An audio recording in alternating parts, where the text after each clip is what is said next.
কি সোনা ঘুম পাইছে? ও হচ্ছে আমাদের লুনা। সে মশারি টাঙানোর সাথে সাথে লাফ দিয়ে বিছানায় উঠে যাবে এবং সে বিছানা ছাড়া কখনো ঘুমায় না।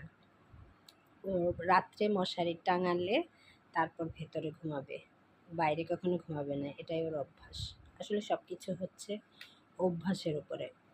অনেক বিড়াল আছে বাইরে, বেশিরভাগ বিড়ালই বাইরে ঘুমায়, যেখানে সুযোগ পায় সেখানেই, মাটিতে বা কারো ছাদে। বেশিরভাগ ওরা বাসার চালে ছাদে থাকে।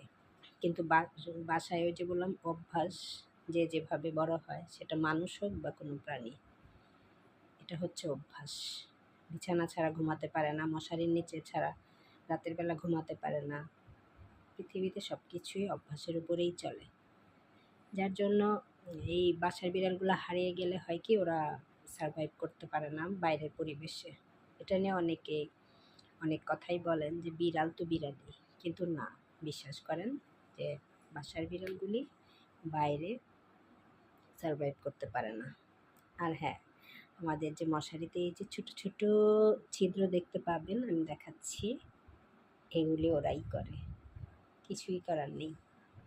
ভালোবাসার জিনিস, ভালোবাসার এই ছোট প্রাণ ফেলে তো দেওয়া যায় না। খুব আদরের, একদমই নিঃসন্তানের মতো। বাবা, এই যে ওর ঘুম পেয়ে গেছে। গুড নাইট, গুড নাইট বলে দাও বাবা। Good night, good night, good night.